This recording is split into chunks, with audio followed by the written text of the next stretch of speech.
Good evening, traders. Welcome to the Sunday Open. I'm your host, Craig Shapiro, macro strategist here at NinjaTrader Live. It is Sunday, May 17th, so we're in the middle of May here. On Friday morning, I said, beware the Ides of May, as the window of potential weakness has reopened here for equity markets now that we are through options expiry, which happened on Friday.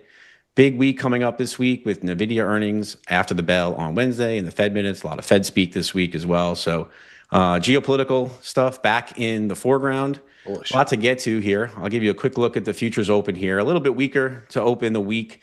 S&P's down 13 handles to 74.18. NASDAQ down 50-ish to 29.179. The Russell down 20 basis points. Crude up 69 basis points to 101.89. Gold a touch weaker. Bonds, the big story from last week. We'll definitely get into that today. Basically opening unchanged here on ZB's 110 and 19. The dollar flattish. The dollar had a nice move higher, stronger last week too. That added to the higher yields, higher oil, stronger dollar tape that we saw towards the end of the day on Thursday into Friday and led to some of the weakness that transpired on Friday. So a lot to get to. I have a great panel for you once again this evening. Pax checking in post a big weekend for the White Sox over the Cubbies. Sara's down here with me in Southwest Florida. It's been raining, and Pharm out in Arizona. How is everybody doing on Sunday evening? Great. Sox took 2 out of 3 from those Cubs. It was a great weekend. However, Green Bay sucks. Green Bay sucks. Green Bay sucks. Good weekend. Ready for another big week. Nice. Yeah, same Pharm.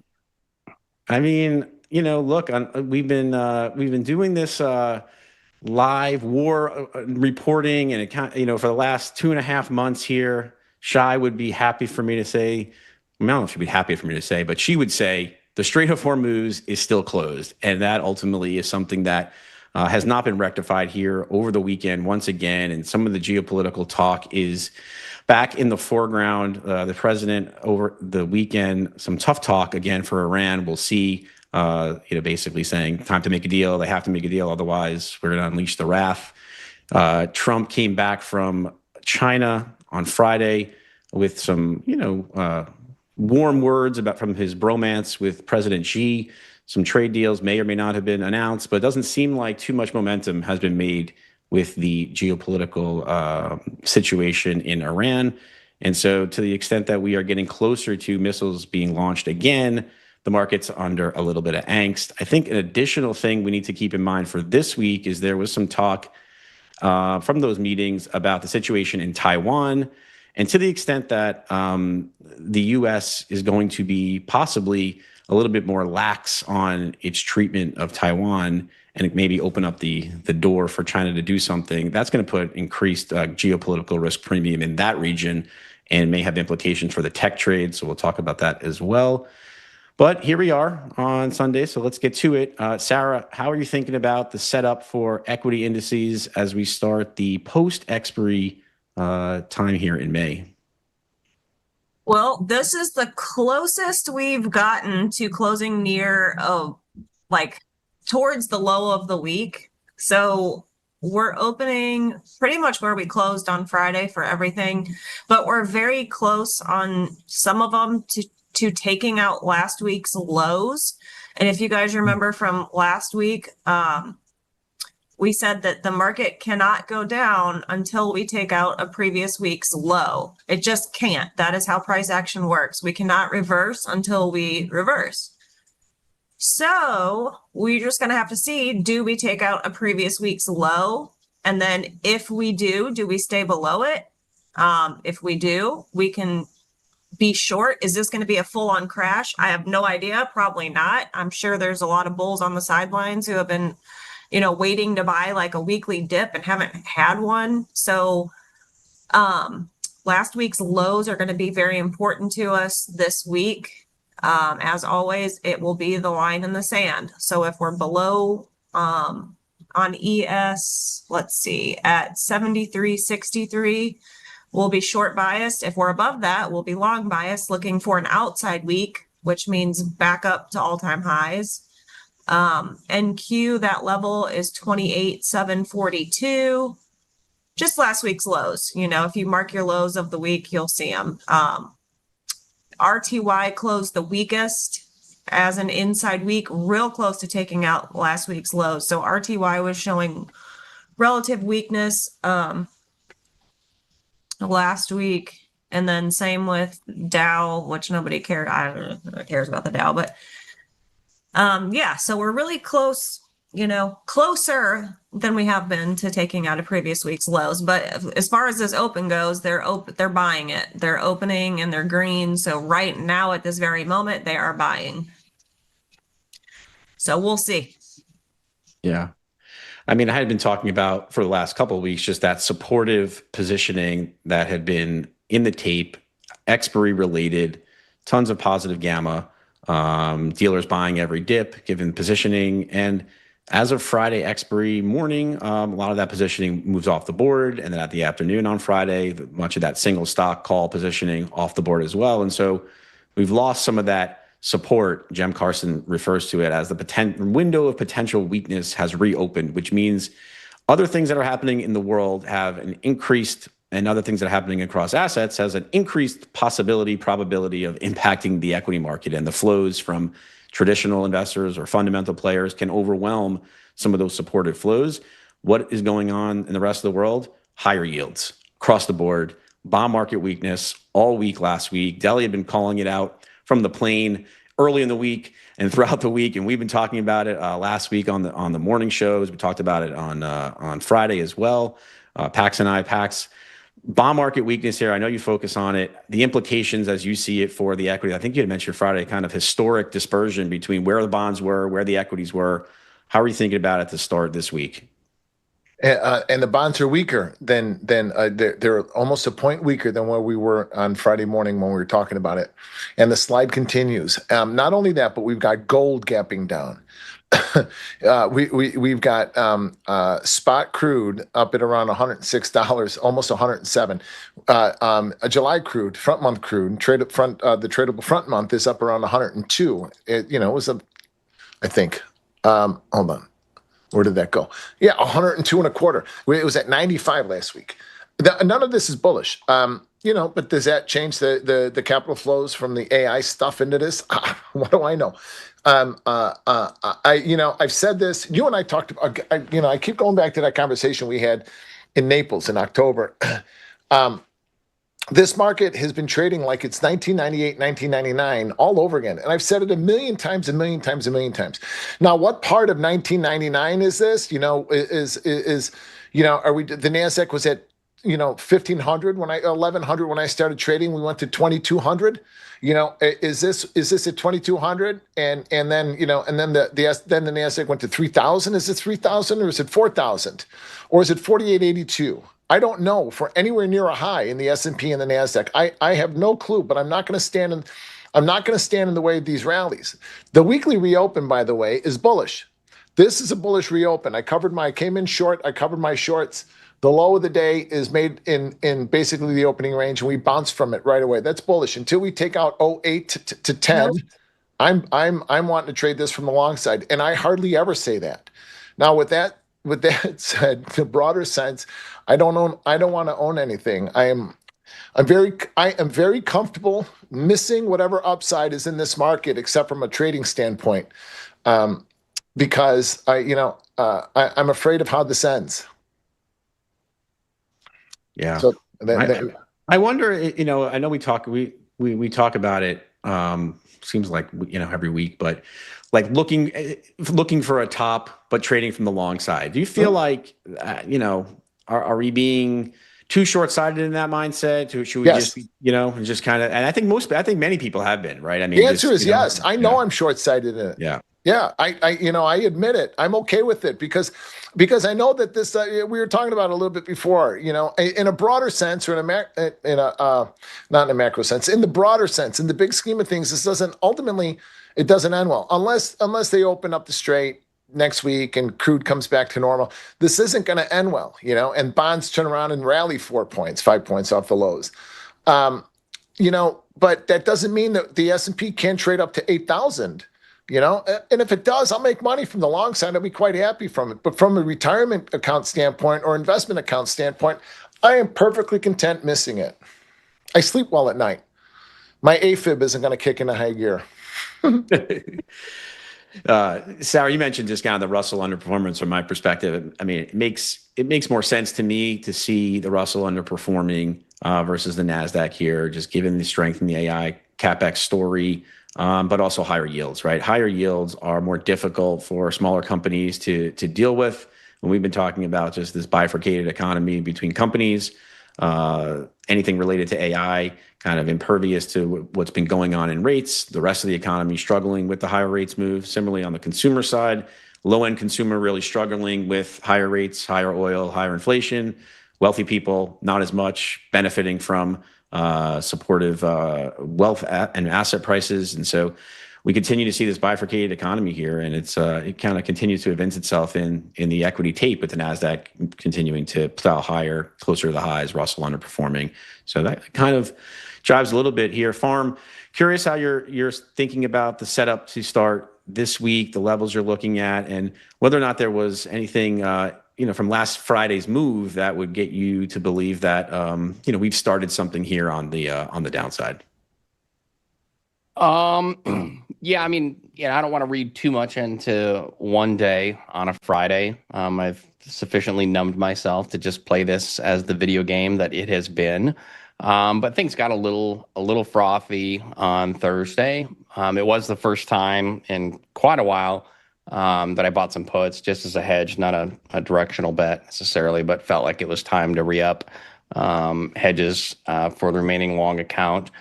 And those buyers from Thursday are currently trapped anyway. But that's the extent of your supply of trapped buyers in the entire market, right, on ES. So it's not a lot. And that's what we'll have to change. It is notable that, ES left a true gap on Friday. So Friday's high was lower than Thursday's low. NQ did not. We're still the week still, overlapped value higher relative to the preceding week. We've still made higher highs. Like Sara said, we still have not taken out a prior week low. We still have not broken a multi-day balance to the downside. And that's what I've been kind of saying every week for however long, right? We've had failed breaks to the upside, which suggests to me that just maybe it's getting a little bit fatigued. But it seems like every other day we get the Emperor Palpatine, right? Where it's like, oh, I'm too weak, and then, unlimited power to just rip back to the heavens. So we actually need to see a downside break of some kind of multi-day balance. And interestingly, I mean, that kind of takes place with last week's low now. So it all kind of aligns nicely. And then, from there, right, like Sara said, do we see if this happens, right? If we go higher, there's nothing to talk about. So I'll back up just a minute. To me, home base, I don't even have levels. Normally I would have tighter levels than this, but 73.98, 74.03, call it 7,400 up to 74.80. I'm going to call that kind of home base. Probably see two-way trading in there, whatever, right? And I think there can be good trades in that range. But generally, I mean, nothing, it doesn't mean anything big picture wherever we go in here. I don't care. If we do find a way to offer 73.98, 74.03 and make a run for last week's low, I'll be looking for, first of all, I'll be looking for failed breaks of this. And the same thing will be true on NQ. So if we push through here, reclaim, I'll be looking to get long. If we do actually find traction below 7,400, let's call it, and get through last week's low, keep in mind last week's low on ES in particular was extremely poor. All these relative equal lows on both a 5 and a 30. It's not a very good look. So it's kind of like it's begging to be taken out if we start to see any kind of downside traction. But I mean, what Sara pointed out is okay, but do we stay below last week's low? And the trickiest scenario here is that we come down, we take out last week's low, and then we reclaim. And while I'm going to try to keep it brief because my weekly plan was longer than my wife's stories. And so, I don't want to go there with all the scenario analysis. I mean, but bottom line, don't forget about the 73.98 to 74.03, right? So whatever nonsense we do down here, take out last week's whatever.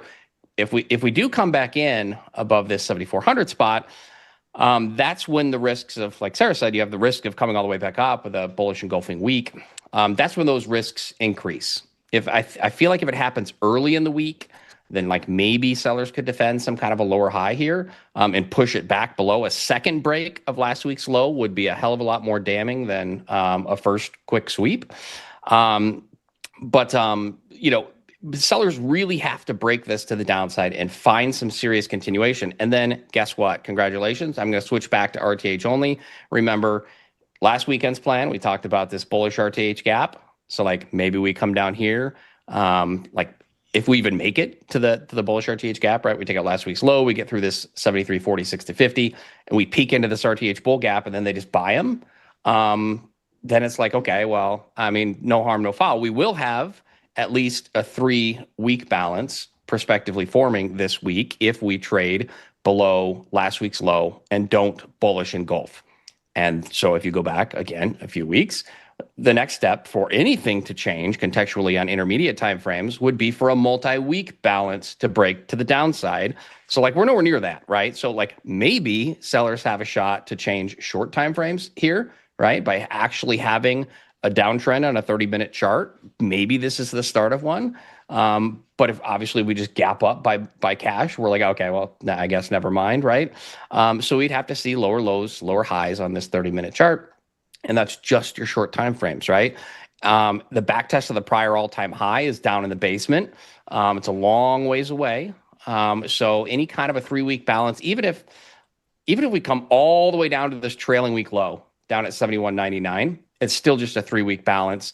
And the low of that week's 71.99, half to, or the low of this week, if things get nasty and we go lower, that would be the bottom of that balance. All of that would be taking place above the prior all-time high. That's not particularly bearish necessarily, right? We would have to break that balance then to the downside. And now we're talking about a change on intermediate timeframes. Until then, currently all timeframes, or at least short timeframes, are neutral because we did take out Thursday's low on Friday. We usually see these gap down buys kind of rip all the way back up, and it didn't. So like maybe that was a slight change in character. They offered it a second time. That's interesting. But I'm not interested in reading too much into it until like at least we break the sort of the meat of last week's range, and then see what happens with last week's low. So I'll very much be looking for, some kind of a look below and fail of last week's low. Again, once that has happened, then start watching this 7,400 spot. If like it's actually defended from below and we drive back to a lower low, then we have a short time frame downtrend, not intermediate, but short time frame. And that's ES. NQ is like pretty similar. It did not leave behind an RTH gap on Friday. So it did tag Thursday's low. Okay, great. Basically the same spot I had last week I think I was using 469 to 480 last week, just extended it to 487, capture Friday's range. So same deal. Like this is all just kind of F around and find out in the middle here. So I'm looking to fade edges, right? Failed breaks of those edges can make good trades. I wouldn't mind seeing us come in Monday, right? Like I would love tonight. I told Pax, like if they gap this down into 28,955 to 28,990, I'm buying it. We didn't, so I'm bored. But if we do come down and push through there and then reclaim this 26,069 to 29,090, then it looks good. And I'm probably taking it back up towards Friday's high. So similar deal for ES. And then again, if you do actually get down into last week's low and you've got some demand protecting that low, so we may not. But even if we do, then we're like, okay, do we sustain that? And there's also some demand sitting right below this low from the trailing week, around 700, 726. That'll be a daily level for me anyways.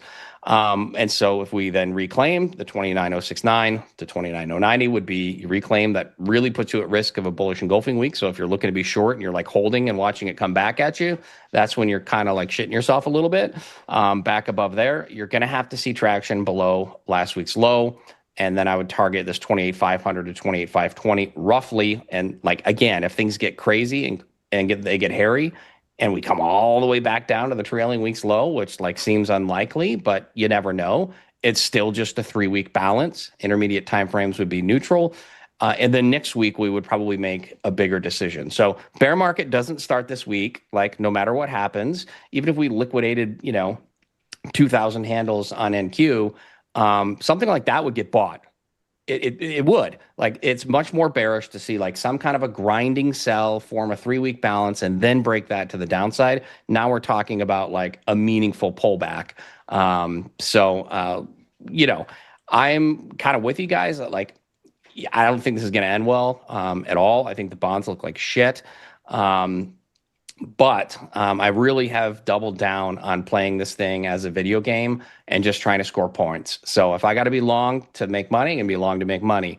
If I got to be short to make money, I'm going to be short to make money. And I'm with Pax that I've raised some cash.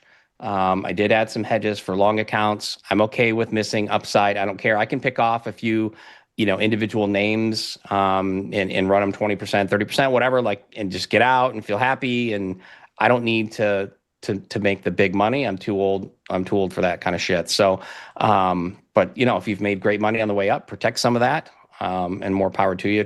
Trim some, trail some is what I've been saying for a few weeks. Take some off the table and then trail some stops, however you like. So it's a video game until anything changes. And we talked about some potential bearish scenarios.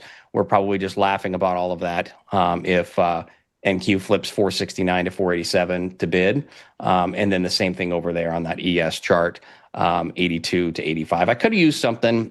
I could have just used this RTH gap, which I'll flip back over to RTH only, and then I'll shut the hell up. So Thursday's low was 79 3/4. Friday's high was 75 3/4. I could have used that. I could have used something like 69 to 72 like last week. I could argue for 65, like whatever. I think back above here is what matters. Untrapping Thursday's buyers, because as of now, we've got just this little baby excess distribution up here. And they are trapped. But again, LOL compared to the rest of the market. So until or unless you have meaningful supply trapped off sides, we're not going anywhere to the downside. Yeah. No, look, we're about 20 minutes in to the Sunday open, and it's pretty quiet here. S&Ps are down 4 handles, the NASDAQ up 16 to 29, 248. Russell underperforming, down 13 basis points. Crude is strong. Up 1.3% to 102.33. Gold's a touch weaker.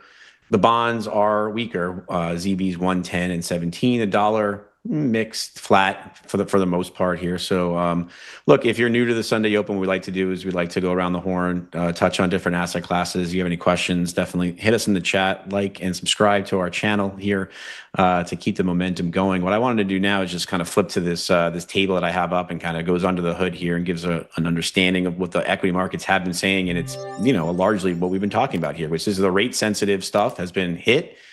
And the energy and tech stuff has been good, right? Last week was a big week for energy, given that move in crude higher as geopolitical concerns have come back to the fore. Best performing sector, XLE, the energy ETF up close to 7%. XOP is the E&Ps up 5 and change. Healthcare a little defensive, up 1%. Software up 1%. And the worst performing sectors, home, construction, housing, retail, regional banks, things that are more sensitive to rates, really moving, to the wrong side here. So we've been seeing that dispersion continue. Wanted to just show this is a little bit more for the longer term. It's kind of a new thing I'm wrestling with here or thinking about here. It's kind of a tweet of the week type situation. Let me just pull it up here. Sorry for the. There we go. So I thought this was interesting and talks a little bit more to the medium term perspective. The old adage, sell in May and go away. Potentially that's where we're headed here. This was from Ted Pillows. S&P has struggled from May to October during midterm election years. We are in a midterm election year here. I believe this is 15 of the last 16 times we've been in a midterm year. We have seen weakness in the S&P between May and October. The only time we've seen positive here, 1982, up 17%. I'm sure bulls will say this is exactly like 1982. But I think in an environment where we have yields moving higher, we have energy moving higher, inflation moving higher, and the president's polling data moving the wrong direction, and the potential for significant losses from Republicans in the House and potentially the Senate, this is what markets can become increasingly concerned about as we head towards the election in November. So I don't know. I thought this was interesting here. Doesn't bode well for the the summer of trading, but we'll see. As you guys have been pointing out, we got to trade what we have in front of us here. But this is an ugly look here. But I did want to shift over back to the bonds here real quick, because bonds have been the story for me. And I know Pax, maybe we could just talk about how you're thinking about the bonds, key levels for you here.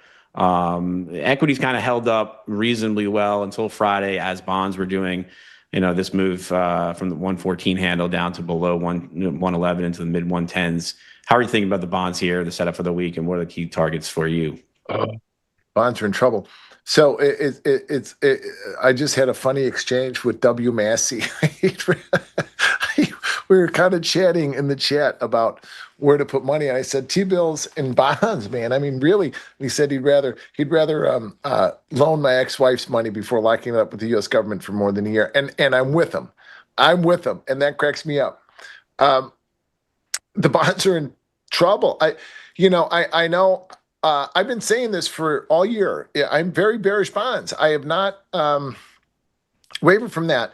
And with the war and wars coming in and everything that everybody assumed was going to be somewhat dovish or going to be dovish, except for the war part. You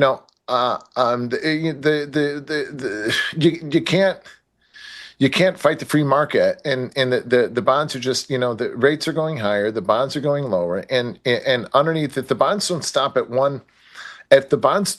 here at 110 even, we will see the lows of 2023. I think it was 2023, which is like 107, pretty quickly, and I've been saying that now over and over and over again. Underneath 113, underneath 115.02, then it was 113.29, and then it was 113.10. We hovered there for 2 or 3 weeks, and underneath there, underneath 113.10, 08 to 10, we talked about in the show every Sunday. I talked about it coming down to 111. 111.11, happy 11.11. And then underneath there, then it's going to be 110 even. And if we don't hold this 110 even, this is last year's low. If we're 110.01, if we don't hold that, then we're going to be back down to 107.04. And underneath there, then, I can't tell you how bad it's going to be. If we take out 107, I don't even know what that is, 6.5%. This government, with all of the expansion of, and we're back to the lows of 07.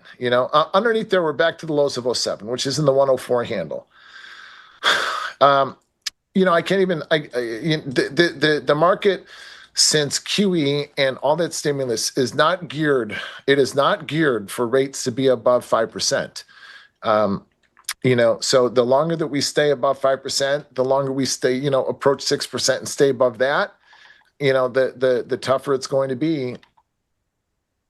Yeah. For the entire economy and for the dollar and for everything that we are used to in the U.S. Yeah. Now, government deficits are rising in the U.S., in Japan, in Europe, in the U.K. The Middle East needs to rebuild. We have the AI CapEx story, which is increasingly being debt financed. So we have a big call on capital globally, and that call is moving higher, and the yields on everything are moving higher. And so there's a bit of a haves versus have-not story as well. And so countries and companies that are worse off are paying extremely higher interest rates than not. And so credit spreads still now have been reasonably contained. I think if we start to see credit spreads widen a little bit more this week and into next week, you'll see the equity market, struggle in that environment. Sara, do you take much account of what's going on in fixed income and bonds in your process at all? Do you look at the long end to any degree? 0%. I never look at, but I didn't start looking at bonds till we started doing this show. To me, it doesn't affect my trading one way or another. Yeah. Pharm, what about yourself? Yeah.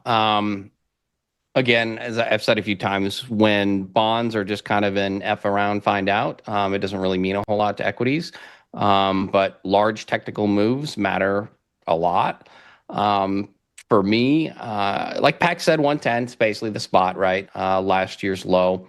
I've got a spot around 109-ish that could potentially give us a failed break of last year's low, but it would then have to pop back above, basically right where it's at now, right? So if we get one more push down, and then this reclaims, it's probably gonna have to reclaim this range though, maybe the 112s.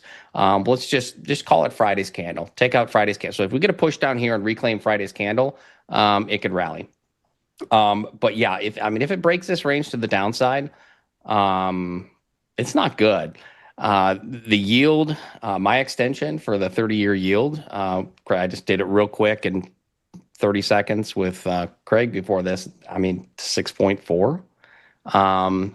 That's kind of a problem, I think. So I'm definitely watching this. The other thing that plays into this, and Craig will talk a little bit better about this than I can, but when bond volatility rises, it tends to have a bleed-in impact into other markets and the ability to borrow and all of that kind of stuff, right? So that because of that reason, it's important to me to know if there's some kind of a range break, whether it's to the upside or to the downside. So to me, I'm watching this range real closely on the 30-year. Looking maybe for another capitulation puke into this 109 that gets snapped up. I would have some interest then. I don't know what the narrative's going to be. It looks to me like bonds should just go to zero, maybe possibly negative, and that would be an appropriate place for them to reside. But I had drawn that silly path that I showed a long time ago that showed them holding here, and then it's not a prediction at all. But is there going to be something that's going to give us reason to buy the bonds? Because something's going to die. It's either the bonds are going to die, or the dollar is going to die, or equities are going to have to die. One of those three is going to die. So pick them, I guess, right? Let's see what by works. die, Cal, by die, do you mean in the short term, like what's going to break? Or do you mean in the long run? Like break in a very meaningful way, intermediate term. Yeah. So if they're going to let the bonds go, okay. I kind of doubt it. Are they really going to let the 30-year yield go to 6.4%? Because it's going there. And I know Scott Bessent is an avid watcher of this show, longtime follower of mine on I'm bullshitting, guys. Like he's in the Discord. He pays very close attention. None of this is true. But anyways, it's going there. Like if we lose this spot with any kind of meaningful traction, it's going there. Are they going to let that happen? I don't know. So I'm open to the possibility of this failed breakdown here, coming back in range, and maybe we get a growth scare. Maybe they manufacture one up to get people to buy their. I don't know. But I'm definitely watching this. You do not want to see this technical break. I don't think equities can hold on much longer if this thing actually really does break down. It's going to be hard to borrow money to slap around on your 0-day to expiries if you're a big bank. Yeah, you would think that the sanctity of the 10-year yield and 30-year yields would be something that would be above everything else for the Secretary of the Treasury. And so my sense is he would allow the equity market to fall in order to save the bond market, as opposed to allowing the bond market to continue to fall. But so far, we'll see. He had mentioned, judge the Trump administration scorecard by where the 10-year yield is, and now we're back to levels approaching the highs for the term here. So not a glowing assessment. It's a quiet-ish macro week for data. Tomorrow, NAHB housing stuff. On Tuesday morning, it is interesting. We do have the VIX expiry Tuesday. Typically that's a Wednesday thing, but it's Tuesday morning this month because of the Juneteenth holiday dynamics in June. So keep an eye on that. ADP weekly employment and pending home sales on Tuesday. And then on Wednesday, we do have the FOMC minutes, which will be interesting because we did have the three hawkish dissents, from the Fed meeting at the end of April. And so it'll be interesting to hear how the momentum on the committee has shifted in a more hawkish direction. That could have some implications. We'll get a better sense for what the Fed's thinking there. We also have a 20-year auction on Wednesday. Claims on Thursday, UMich on Friday. And then interesting, Governor Waller actually speaks this week. He speaks Tuesday morning. Keep an eye on that. That's at 8 o'clock in the morning. He obviously had been more in the dovish camp while he was in contention for the Fed chair role. If he also starts to move in a more hawkish direction here, because the labor market has held on reasonably well, but inflation is running well above target, if he starts to shift his dynamics in a more hawkish direction, I think the fixed income markets will react more negatively, see yields higher on that. Pharm mentioned the bond volatility. Last week on Friday, we saw a pretty big move up in the MOVE index, which is fixed income volatility, moved up about 11 points, close to 80 again, back to the levels we've seen kind of early part of April. So, that was a level where S&Ps were significantly lower than they are right now. So we'll have to keep an eye on that as well. I mentioned the NVIDIA earnings after the close on Wednesday. We also have Home Depot, Lowe's, Target, Walmart, some home builders this week. So a decent bit of earnings, some other tech guys too. So there is a lot going on. Obviously, the tweet risk, keep an eye on whatever Trump is speaking. I think there's some meetings scheduled with the National Security Council on Tuesday about possible movements next in the Middle East. So we'll keep an eye on that. Let's shift over to crude here. Crude had a good week last week. We're up another 1.5% right now to 102.56. Sara, how are you looking at the crude market right now? I'm curious to see what the charts are saying from your perspective. Yeah, so last week we finished as an inside week. I mentioned last week I wasn't too interested in crude because it's pretty much just stuck in the middle of this giant range, which it still is. But they've tightened up quite a bit. So if we're going to see some expansion, it looks like we're set up for an upside move. And as far as this open, we are above Friday's high and trying to trigger that inside week from last week. So if we can stay above last week's high, so stay above 103.67, we're trying to get to at least this pivot high here at 111, we'll call it. And then if we can continue, all these levels are targets. So there is kind of a lot to come through. It could happen really quickly if they get going, especially if we take out this high and shorts start covering. Actually, that's a good high. Actually, the short stops are probably at 107.50. That's sort of like, it's a crappy lower high, but it is a lower high. So that's where stops would be. So yeah, we could, blast up through here and maybe trigger last month's highs. What are we? Let's see. We still have 2 weeks left in the trading month, so we could get up there. I'd almost at this point prefer we stay an inside month again, but I don't know that we will. So set up for bullish. And then a lot of the stocks, the energy stocks had a bullish week last week too. So I would expect to see those kind of continue as well. Yeah. No, look, part of the concern is that the back end of crude continues to make highs. I mean, we're making new highs today in December crude, up another 61 cents to 84.03. So kind of firmly breaking out here to the highs, right? So December crude now is making a high since when, for quite some time, despite the fact that spot crude has not made a move back to the highs we saw early in March. And so the longevity of the crude disruptions are becoming, top of mind. We know the energy stocks. Sara, you mentioned those. I mentioned those in the table. We've seen, big outperformance last week from that sector. That's kind of a call on long dated crude and where energy prices are going to be 6, 8, and 18 months out from now. So more capital shifting in that sector. And that's been the pressure that we've seen on the bond market. Yields moving higher on back of imported energy concerns, seeing that in Japan. That's part of the reason dollar yen has been strong. The yen weakness we're seeing, the euro weakness, because both of these regions are energy importing. So they're likely to be, sellers of treasuries in order to pay up for more expensive energy. Pax, are you looking at any key levels here in crude? Selling of gold to be able to finance energy too. That as well, for sure. We'll touch on that too. Seeing that now. So remember we rolled. So we're now trading July gold. July crude. July crude is at 102.46. So I think we rolled Friday or maybe Thursday. Crude needs to take out last week's high. Above that pivotal price, remember 103.58 is 103.56, 58 is very pivotal. If we get up to it and you want to sell a rally, that's the rally to sell. But if we get above last week's high, 103.67, you need to be long. The opening ranges have been great trades, so just continue to use the opening ranges. And the weekly reopen, which is 101.74. So that's going to be the dividing line for the week. So you're long above 101.74 if you want to trade it, or just wait until tomorrow up to 103.58. Okay, and then above 103.58, then we can see where'd we stop in the beginning of May, like 110, 110.93. So above 110.93, then it'll be back up to 117. Bullish gold. I keep saying that. Bullish silver. God bless it. Crude.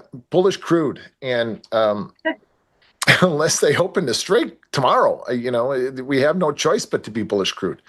That doesn't mean that we don't have big, gigantic, sweeping breaks every time there's some jaw music about, the war coming to an end by the president with absolutely no substance to it.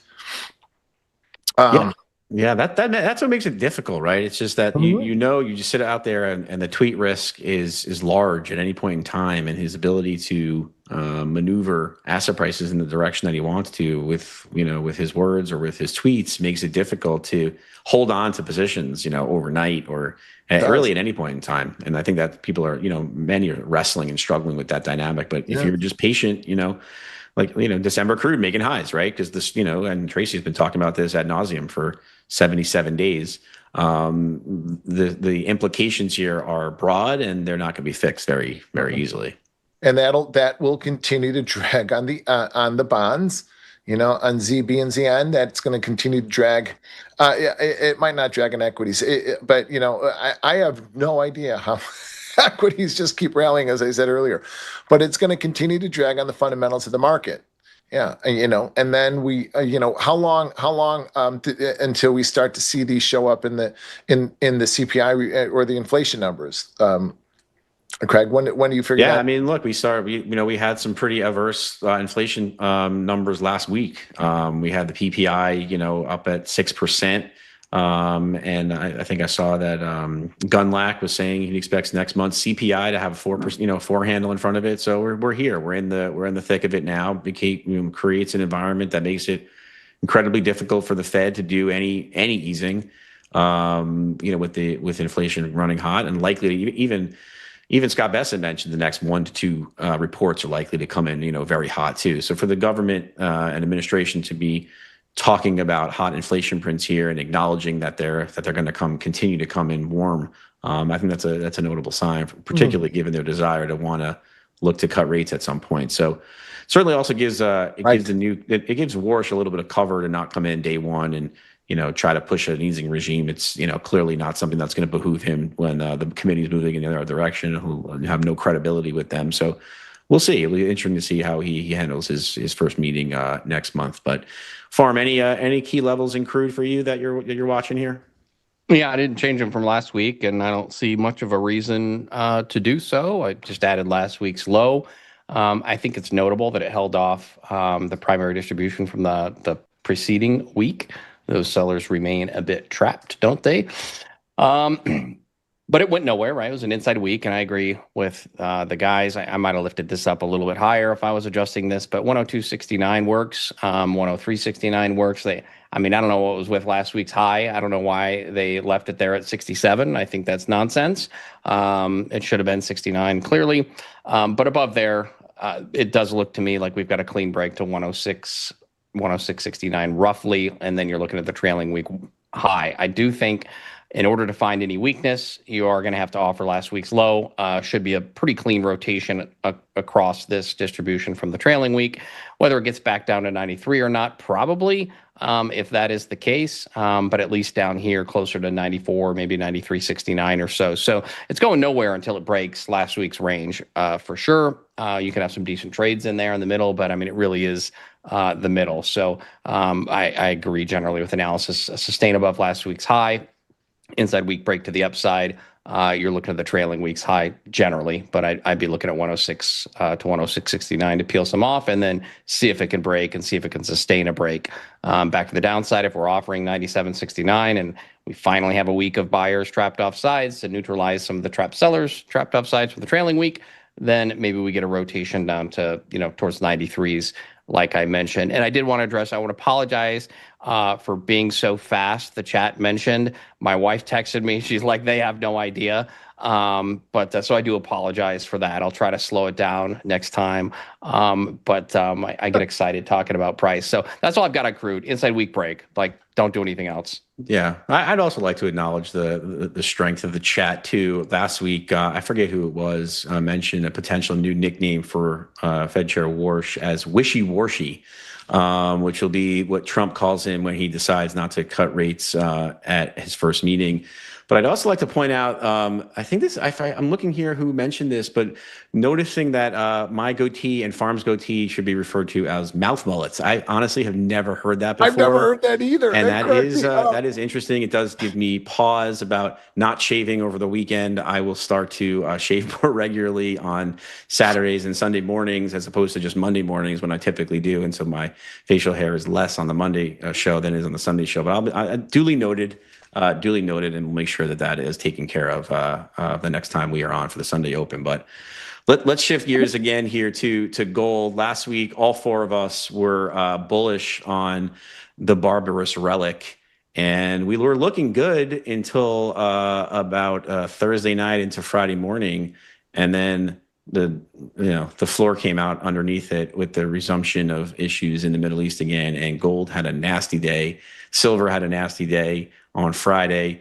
Sara, what kind of damage did that do to the weekly candles? How are you thinking about the setup here for precious metals to start the week?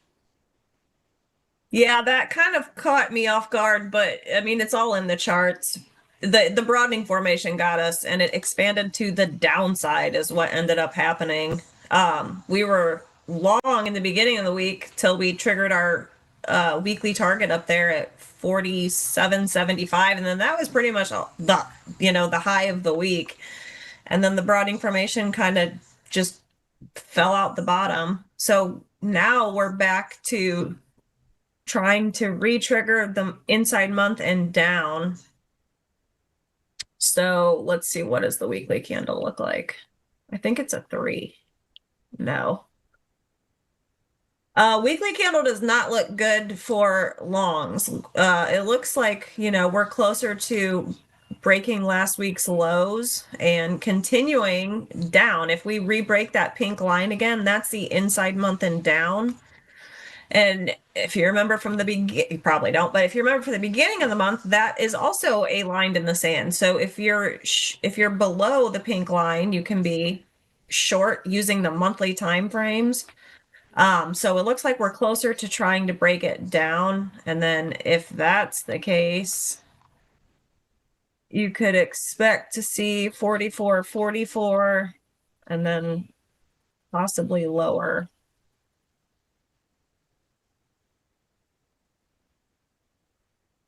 I mean, yeah, it's still, we had really nice movement back here with these nice ups, nice downs. Now you can see we're kind of getting stuck. Like these two candles, all of this stuff is inside that. So it's basically a giant inside bar.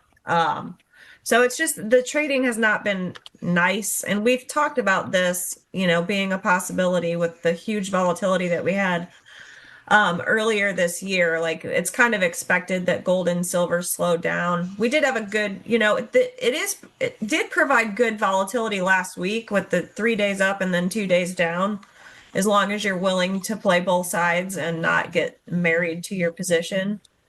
So it's been good trading. It's just, as far as like clear cut direction, we just don't have it. Like I said, it's just kind of been sideways the last several weeks. Yeah. And what about silver? Folks have been getting more constructive on silver as a ancillary play on the AI capex and a catch-up trade to copper, which had made new highs. And so silver was looking a little bit better than gold. It had a nasty reversal Friday too. How does the chart look relative? Kind of the same story, but you can see silver is green, and they're trying to, like, from the looks of this candle, it looks like they're trying to go outside weak already. So being is that the downside is failing. So their failure to stay below last week's lows is more of a bullish sign. So that's why we always say you can be short below last week's lows, but you want to be long if you're above last week's lows, because they're possibly trying to go outside weak. And they are gapping down buying. So, but it's just kind of in a weird spot where we're also kind of stuck, in this range here. So the trading, there's nice smaller time frame moves, but as far as like really pretty clear price action to one direction, we don't really have it. But again, I mean, it has been pretty volatile and nice to trade. Last Sunday we opened here. We had that inside day and up, which worked for 3 days till it didn't, till you got your reversal out on Thursday, and then kind of, Thursday and Friday, just big sell off, basically back through all these stops, right? They kind of took out all those people, including me. Like, I had to get out of my long, not for a loss, but had to get out. Yeah. It is interesting just how, just kind of comparing the price action in precious metals and in oil, bonds. Again, the reactions to the news in the Middle East are still very elevated, and then equities, there's the reaction function is just really not there. It's pretty incredible here. You get a hawkish headline about the war, and silver was down 7-8% on Friday, I think, and equities were they were down, but there was no real concern there. So but we'll see this week now that this supportive options positioning is behind us. But Pax, we know the long term love for gold, but short term here as a trading vehicle, yeah. Got to be short. Yep. That was a massive break in silver on Thursday and Friday. Massive rally in the week earlier, or a few days earlier, and a massive break in silver, and gold's getting whacked. So last week I think I talked about these levels that I'm paying attention to. The quarterly pivot in gold is 65.94, and then the level underneath it is 64.93. So on the upside, gold is trading in $50 ladder rungs with $100 swings. So above 65.94, the next level is going to be like, I'll tell you exactly what it was. I can't see I have old eyes. It was 66.50, and then close to 67.90 or 66.90. So when we came back underneath there, I don't want to touch it until we're below 65.94, and then I want to be short balls until we get down to 64.93. And if we take out 64.93, I'll be short double balls. Otherwise, I am flat. The fours, not the sixes. Yeah, I'm sorry. What was I saying? 60s. Yes, he means the fours. Yes, I'm dyslexic. I know. I'm helping you out, Pax. Thank you. You're the best. Otherwise, I'd be lost all the time. So underneath there, so 44.91 underneath there to 44.92 or 93, and then underneath there it's going to be good night, Irene, from a trading standpoint. But somebody in the 2020 said in the chat that gold can make it down to 37, 38, and I don't know. I mean, if silver, God bless it, crude, Gold. Gold. If crude continues to rally, if energies continue to rally, then I do think that we see a bigger sell-off in gold. So whether or not gold can make it down, thank you so much, Sarah. I mean it, because it's keeping me, focusing on what I need to focus on to keep it all straight. So if energies continue to rally, specifically crude, then I think that we can see a sell-off in gold and silver. Maybe not silver especially because of the AI stuff, but and the semis, but gold especially. And do we hit that 3,800 level someday? I don't know. I mean, maybe, but if we do, I'll load the boat up down there, for long-term stuff, for physical stuff and retirement things, not so much a trading standpoint, but I'd like to see 4,100. If we can break down 4,100, we will definitely see 38. 4,100 at this point, my brothers and sisters, is not out of the realm of possibilities. Wow. No, it's not. That's last quarter close. That's trying to think about what the world looks like in that situation where gold's back down under 4,000. Is that a world where oil is up at 150 and central banks are sellers because we're raising capital to buy more expensive energy. I suspect that's a world of 5.5% plus 30-year yield, maybe even what'd you say, Pharm, 6.39 or 6.69 on the long end. I mean, that's that would be probably a world we're seeing heightened geopolitical issues, probably resumption of missiles flying in the Middle East. Hopefully, not a start of missiles flying in the Taiwan Strait. So that'd be nasty. But Pharm, any key levels for you in gold? Honestly, not really. I didn't update them from last week either. It looks like last week was fun, at least the beginning of the week into the end of the week. Found that nasty offer up in that 47.70 to 47.80 spot, just peaking above the prior week's high. So, I mean, you can see, this is how running formations work, right? So they took some lows here, then they took the highs, and then they just stepped on it. So yeah, I kind of want to see this low taken out now. Not last week's low, last week's low and the trailing week low. They're pretty much equal there. Just go ahead and take them, see what happens. I'll have to update levels. There's not a whole lot. It's pretty thin looking to the left. So I think Sara mentioned the 44.44 spot. That's at a pretty big spot. So I don't think you'd want to see much traction below that low, or you're probably coming down to 43.69 and probably back closer to these 43.20s for sure. As long as it kind of punches through these lows and reclaims, then maybe we can start talking. But this is very thin, this move from Thursday and Friday. So coming back through there could be a little bit tricky and awkward. I would probably actually want to run a composite profile on these. It looks like maybe this 45.94 down to 45.39 could potentially be reasonably rotational. You can see this volume filled right into that little bit of a low volume maw right there. So if you add these two together, a little bit of profile math, it's probably a pretty clean rotational distribution there. So with this LVN here, you can see both weeks had that separating the two. So yeah, put a composite profile on there for 2 weeks. You've got a D-shaped profile up here. You've got a smaller D-shaped profile up here. You've got an LVN in the middle, and that's going to be your breaker. So like if you get failed breaks to the upside above this 45.94, you're probably coming back down towards 45.39. This is just analysis on the fly. Bear with me. If you do get a punch through these lows that reclaims, maybe you could find yourself back at 45.94, and then this range is going to be tricky here. Yeah. We got a couple minutes to go here. Last look at the tape before we transition over to the crypto closeout with Trader Mayne and Ponzi Trader. S&P's now down 4.5 points to 74.28. Nasdaq's been plus or minus flat for most of the session here. Now it seems 29.228, basically flat, down 5 handles. Russell down 11 basis points. Oil hanging in there, close to the highs of the day, up 1.3%, 102.28. Gold and silver remain weak. The dollar largely unchanged. Bonds are back to flat. So pretty quiet session here. Let's close it out with the Bitcoin. Bitcoin had been trying to make some moves in the last couple of weeks here. Similar to gold and silver, had a pretty nasty reversal on Friday as well. Sara, what's your thought here on Bitcoin?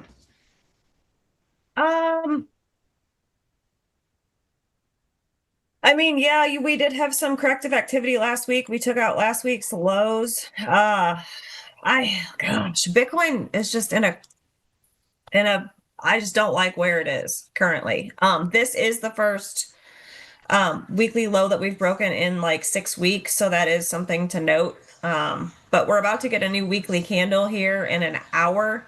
So I'm curious to see if we get the new weekly candle and they start buying it right away. That's kind of more what I would want to see. Especially for I think we talked about Ripple also, because I want to get that month back and forth on Ripple, but right now we're not above it, which is 151. Can't really be long if you're not above 151. So I would like to see crypto kind of turn around and try and find some buyers here. But we'll see. Again, we're in this huge range for Bitcoin, so I think we're going to be chopping around in here for quite some time. Yeah, last week it seemed like we were, some of the late to the party asset classes were starting to move up. We're starting to catch up to the Nasdaq strength. People were kind of rotating further out the risk curve. We had a big IPO last week in the tech sector. It seemed like, things were fine. And then you kind of got to Thursday night into Friday, the Trump G meeting behind us, expiry behind, largely moving through. And all of a sudden, Friday kind of came as an interesting reversal day. And so, I don't know, just bodes ominous for me as we push through to the back half of May. So, well, Yeah, that we was should get yeah. more Go ahead. clarity in the next quarter, I would think, because we're just an inside quarter this quarter. So the third quarter of the year, we should get some more clarity. Yeah. No, I mean, there's still a lot of trading left to go this month. I mean, obviously, we'll push through here. Share buybacks are still pretty strong. The expiry window has closed. VIX expiry Tuesday morning. NVIDIA after the close on Wednesday. A lot to get through this week. Next week, we are off. It's Memorial Day weekend. We will not be doing a show. So thanks again for everybody joining us tonight on the Sunday Open. Have a great week trading. And let's kick it over to Trader Mayne and Ponzi Trader for the crypto closeout. Let's get cracking.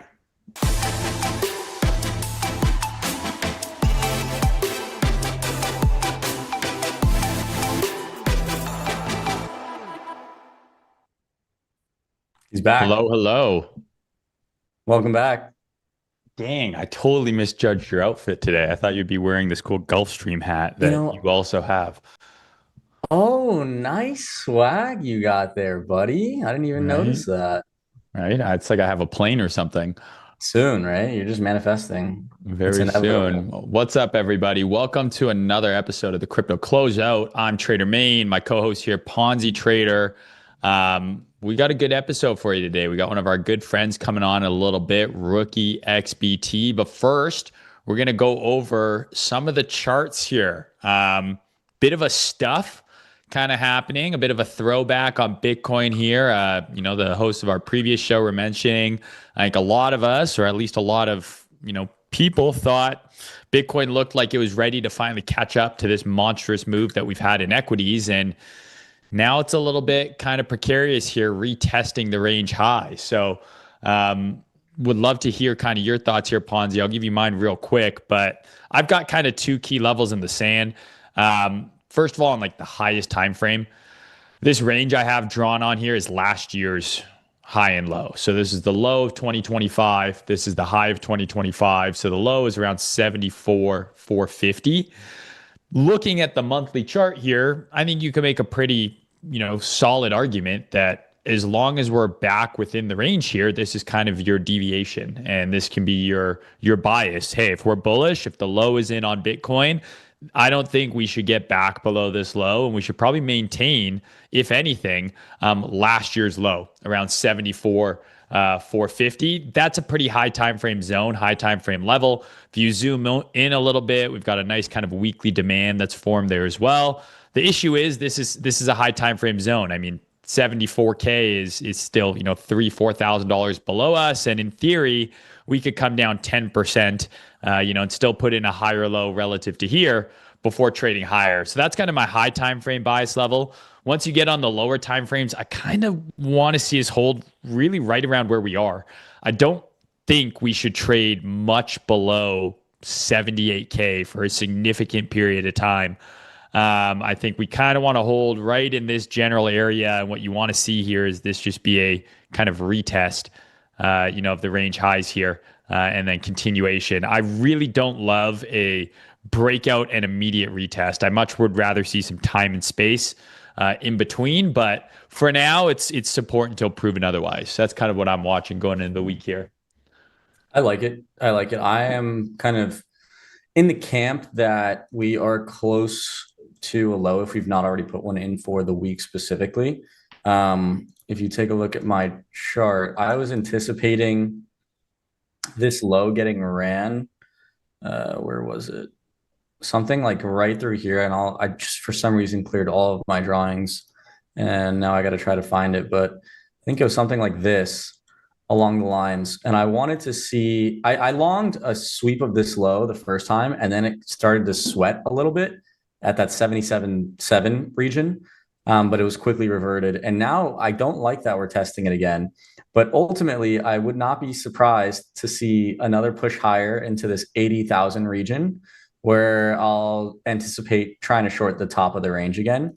From a higher time frame perspective, it's kind of looking like what you and I have been discussing for a while now, right, Mayne? It's we got that 80K test. I think right when we started the show, we were at was it like the bottom of this range, and you and I were both calling for this like 80 to 82 region to get tested, and that would be the lower high across the board into what could be one more low that you and I have been talking about for months now, that 50K region.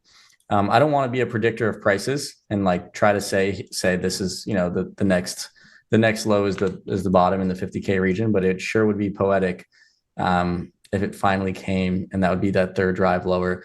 But for now, I'll play level to level with you. I'm long now. I'm going to invalidate my longs probably below this 75K region right here.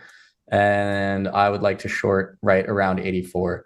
So I'm just playing level to level, mate, just like the lads like to say, and keeping it simple. Yeah, I mean, I think there's my kind of high time frame bias remains the same. Like, I think this probably bottoms like one of two ways, which is, you know, either I think the good news for crypto, assuming, you know, I'm a 4-year cycler believer, no reason for me to, you know, sway from that until proven otherwise. So what that means is, you know, a bottom is going to probably occur in like October, November of this year. You know, your yearly low for Bitcoin and the beginning of a new 4-year cycle. So the good news is we are well through this bear market, not just from in terms of price decline, but also in terms of time. And it's just now a question of, like we've discussed, is there one more low or not? So I kind of have these two little squigglies here, which are very, very accurate in how they're drawn and very precise. But really, I think it's either one of two things. It's, you know, scenario A that we talked about, which is there will be one more low. So maybe the lower high is in, maybe we've got one more stab higher, but there ultimately is going to be another low below 60K. I would love for it to go below 48K. But the higher we go, you know, the more shallow that low will be. But that 48K low just seems so juicy and so prime right there. But we don't have to go there. But one more low, wherever that may be, and then bottom sometime late Q3, early Q4 of this year, or it's just a time-based consolidation, and you know the low is already in, or you know pretty much, and we're just going to get some sort of accumulation pattern in here before we eventually take off after the summer ends here into the fall. I'm not expecting the summer to be particularly bullish. It rarely is. If you go look at basically any you know kind of summer period for crypto, very rarely is it bullish. You know, it was top here. It was a bottoming formation here. It's never really been an uptrend in the summer. So seasonality wise, time cycle wise, I think we're still tracking one of these two little squigglies here. And to your point, you know, in the meantime, you play level to level and you look for opportunities. I mean, one of the things about crypto that's so great, I think, as much as TradFi has been going nuts, and we can talk about some of those things for sure, there are still asymmetric opportunities in crypto. Like you look at something like Zcash, you know, it's had an awesome month of May. You know what I mean?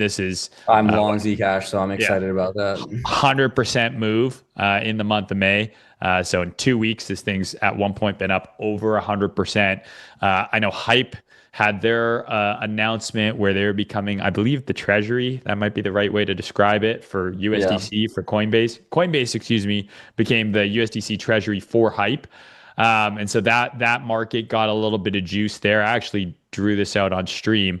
So I'm going to have to make sure I clip that and repost that. But I kind of had this idea of a long here on Hype. And this chart continues to be one of the best performers in all of crypto. And I think we can just kind of continue to look for those spots. But I mean, yeah, would love to hear about your Zcash long. And then are you playing any TradFi stuff? Yeah. Before we get there, Mr. Backwards is in the chat. Shout out Mr. Backwards. He says, what are your thoughts on the BTC SPX correlation? It used to be much easier. Now with all the stuff going on, it's hard to read with SP making all-time highs. Worrisome if it breaks down and Bitcoin does not counter that, but goes along. I completely agree, Mr. Backwards. we have had utter weakness in the coins for too long. And meanwhile, our counterparts over in the TradFi world are just casually making new highs. What happens to BTC, Mayne, if this is, obviously I'm not trying to call top on SPY, but for even it corrects, yeah. What happens if this happens to BTC if this type of price action unfolds? So I think this last cycle has led me to kind of fall in line with what Mr. Backwards is saying, where I don't really look at the correlation anymore. I remember last cycle used to be very predictable, where either Bitcoin would lead or it would lag, but they generally moved kind of lockstep, and everyone was like, Bitcoin's just leveraged NASDAQ, it's just leveraged SPX. Whereas now, if Bitcoin hasn't been lockstep and then the equities eventually correct, what we've learned is that's not a sign of Bitcoin lagging. It's just actual weakness. And then when the market corrects, Bitcoin tends to just correct harder. It's been brutal. I think there's a multitude of reasons as to why this might be, one of which is things like Hyperliquid, things like NATO, the proliferation of stock trading and accessibility for stock trading, where people are chasing beta elsewhere. Crypto used to be a market where maybe you could, chase some of that long tail, like they mentioned in the last segment there. It's not necessarily the case anymore. It's been better, I would argue, for the better part of a year plus, 2 years now, to be an equities trader in terms of consistency, volatility, predictability. Bitcoin has lagged and languished kind of in the shadow of equities here. And it is frustrating. I do believe, as usual, we'll have our day in the sun again, but it's becoming harder. And some of those inefficiencies, if that's even what you want to call them, just aren't as easy to exploit anymore. Yeah, we got DigiGaming Pro asking me, Ponzi, what is your position for the week? As we were just talking about Zcash, I tried longing at like 520 and quickly invalidated. And thankfully, the last 24 hours, I was able to grab some at 500 flat, which I'm super comfortable with. I think this is going to be a pretty rapid impulse to new highs, being that 757 region for all-time high Zcash. And then I don't think this is going to do much stopping. I don't believe in double tops for this type of asset because I'm long. If I wasn't long, I'd believe in the double top. But since I'm long, the double top does not exist. I ran the numbers, did the math. So we are pretty comfy. If it gets to my 500 entry, then I'm going to start to sweat because I want momentum from here forth. And I will round trip a few cars and be very upset about my P&L vanishing for the fourth time this week. A few cars. Nobody has more cars than my friend Ponzi Trader here. This guy, since I've known him, has had 63 cars, and I'm not even, and like 7 planes. It's unbelievable. 4 planes, but anyway, that's still way too many. That's way too many. You're saying that like that's crazy. Only 4 planes. It's like a plane a year, dude. Insane. Yeah, Zcash, like it's one of those things. So I'm like, are we late to this trade? The chart looks like it has another leg up in it. I completely agree. It's one of those things where I'm always a little bit hesitant because, by the time everyone got loud on it last time, on its move to 1,000, that was kind of before it died. But it's similar to hype. Like this is one of the best looking charts in crypto right now. Like this looks better than Bitcoin. You know what I mean? I'd only argue the other chart that looks as interesting as Zcash is Hyperliquid. And it's just kind of... I'm hype blind right now, which sucks, dude. Hype looks so fucking good. Hype looks really good. But yeah, I see the trade here on Zcash, kind of one of those one-line trades that you always like to take where it's just... Single line based analysis, get it right, and don't misquote it ever again. Breaking the trend line, and it's going to... The reason I like a trade like this, quite simply, is anytime you have a break below a low, and then a reclaim, it just gives you your invalidation, right? Like that's your hard stop. Obviously, if we get back below the trend line, you probably want to puke this thing. Ponzi will trade it as soon as it ticks a single dollar down against 100%. Him. He's instantly yeeting out of the trade. But in theory, this thing is good until it loses this low now. So you could be blind long on this thing and just, until it loses that low, it looks pretty good. So I don't hate the trade idea here. But when you've got Ansem, FaZe Banks, Mert, all of Twitter, talking about Zodeling and Zcashing again. I do feel like a good part of this move is in already, and this might be kind of the last hurrah. We got DigiGaming asking, we'll put 60 seconds before we bring our crazy friend RookieXBT on. DigiGaming says, any trades you guys see on hype? Because I'm in a short already. My brother, I'm not a fan of shorts when we have a really large size T-whopping for the last 25 hours and so forth. He wants a short hype? Is that what he's saying? Yeah, I don't like it. You out of your mind? I get the invalidation. I mean, it's like a really tight risk reward setup. Like if you're going to short that top and then get the sweep of the highs, like you can get a pretty cool RR setup, but not going to do it. I'm not interested. I'm just of the mindset, like if you're going to short, always short the weakest coin on the market. Like that's what you want to do. And so that coin is called Ethereum. So anytime you think about shorting anything, always just short ETH. I swear to God, for the last 5 years, if you've ever been like, I want to short crypto, I think crypto's going down, you almost would have always made more money just shorting ETH versus whatever other coin you're thinking of. And if you don't want to short ETH, sure, but shorting the strongest coin or one of the strongest coins on the market, it's just added risk. And even if you're right and the market does pull back, I'm pretty confident ETH will go down more than hype. So, sure. And when the market does bounce, hype is going to bounce out of the bottom the hardest anyways. So yeah, if you want to short, always just whatever token you're thinking of, just swap that out for ETH. You'll be very happy to do so. ETH, I think, looks like shit, to be fair, right now. So maybe it's going to absolutely puke. Anyways, let's bring on our guest here, man. Yes, What's sir, up, Mr. Rookie. My brother. What's up, guys? The last time the three of us were on stream, I think we won $300,000 playing Plinko. Oh yeah, probably. Oh yeah, good time. That was a good time, man. Bring it back. It's been too long. How are you guys Rookie, well, you saw me a week ago, so you know how I've been. Yeah, I missed you guys in Miami. I was doing my stupid first wedding anniversary. What a pain. Golf stream hat on. Bro's built different now that he fucking sold his company. If I can't own a plane, at least I can LARP. Like I've been to a private hangar before.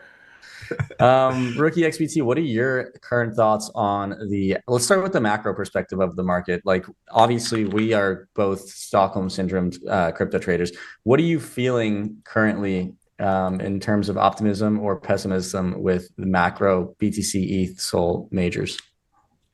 I think I'm naturally an optimist. You are naturally an optimist, right? And when has it ever failed? Like look at stocks, it's up only.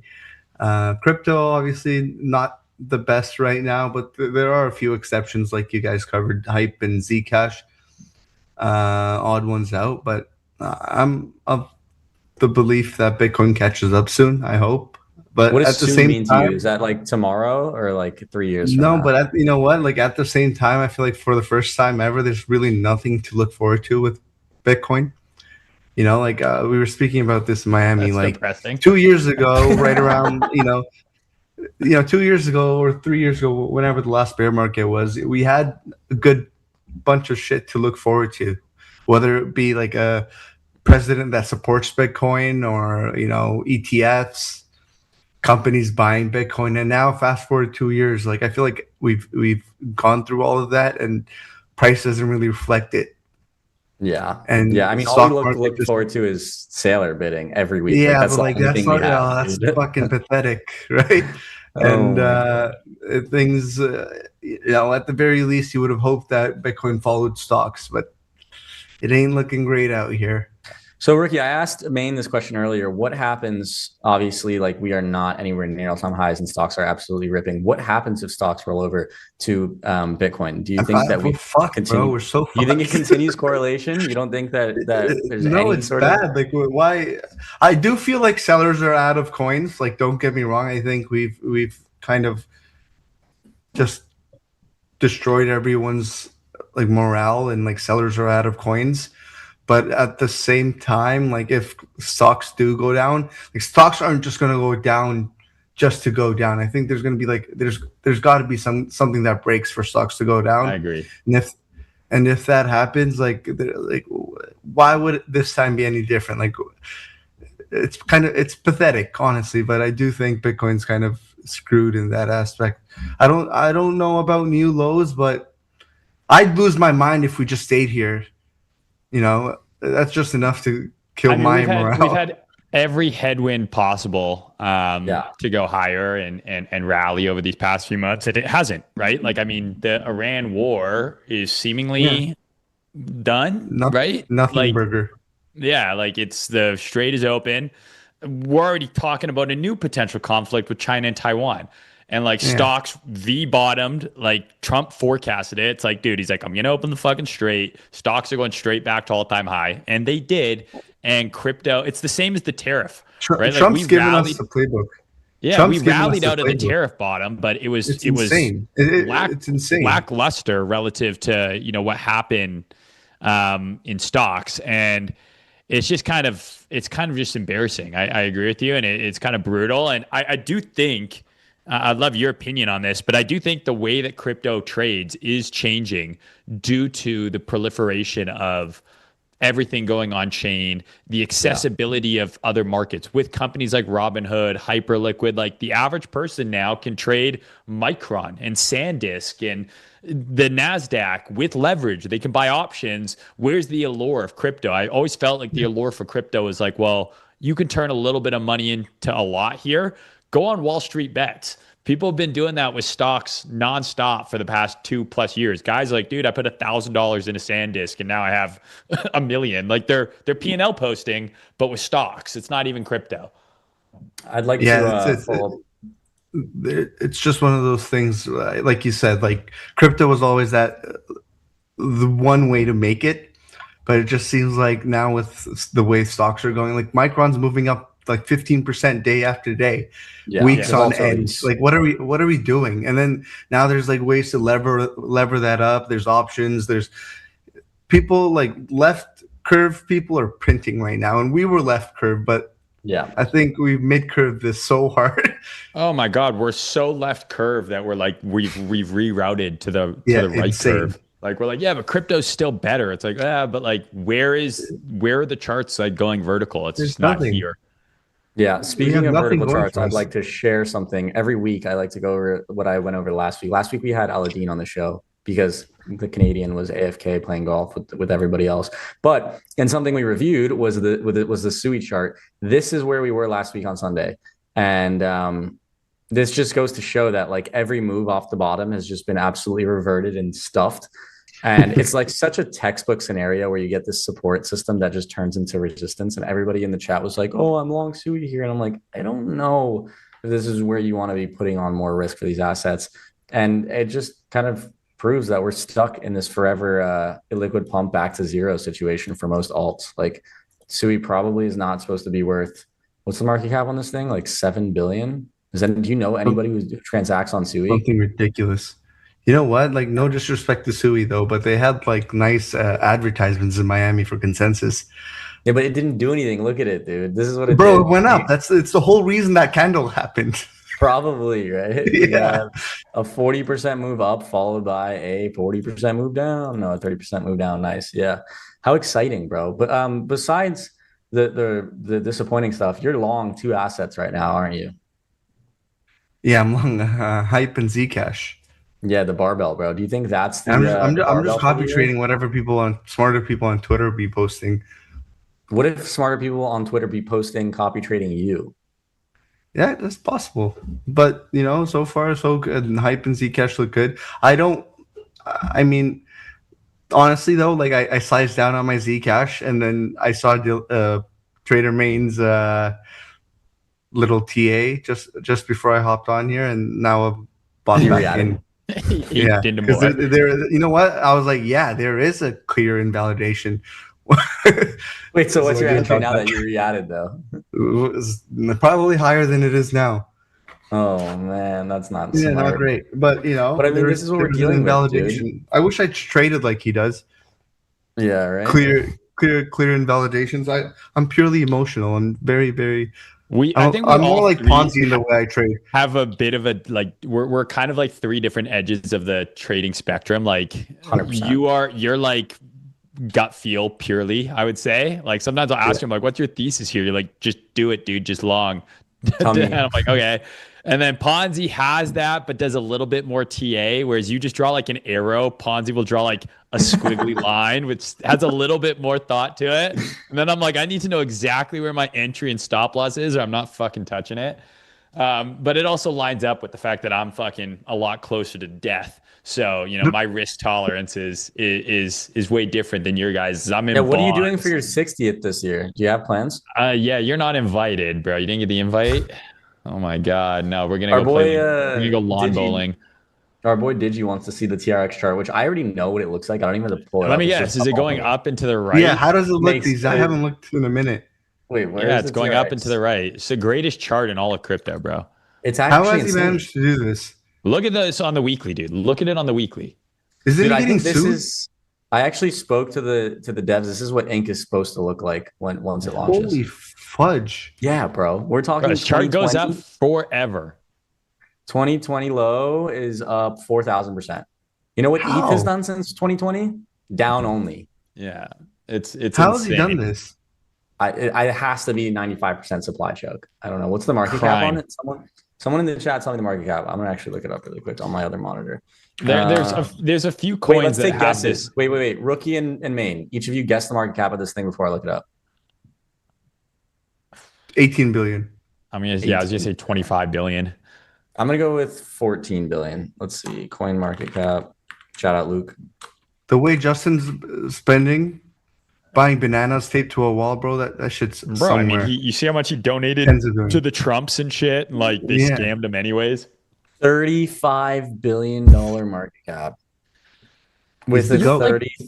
There's so much 33 dead billion money FTV. in crypto. I'm not saying Tron is dead money, but there's so many of these charts and these coins that are worth supposedly billions. It's like, is that just dead capital forever? Like, No. It's actually the opposite for 90% of these. Tron is fully unlocked somehow, so it must be total choke.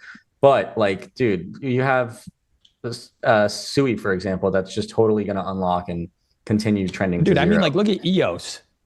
Where is Sui EOS on here? Sui is relatively recent. Like, type Where's in EOS.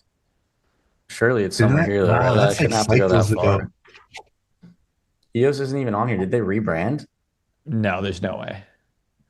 It's not on the front page with the first 100 and change. It doesn't. It's even have to crazy be though. the I mean, first like 100, to though. be a top 50 coin, you're at $1 billion market cap, and 90% of these are probably locked on investor tokens with like a 10x in FTV. Like I'm gonna pull one up and just already yap about it because it drives me insane. But like collector crypt, what is it? Cards. It's like 40 mil market cap and 210 million FTV. So that's like, you know, a solid $160 million in investors that can't wait to sell the moment they do. Like that's how every crypto token looks, right? Like as these coins unlock, they're not holding these. No one cares about Stellar Lumens, right? Like actually Stellar somehow has more unlocked market cap than market cap, however that works. That's even crazier. It's scientific for sure. What's the math on that?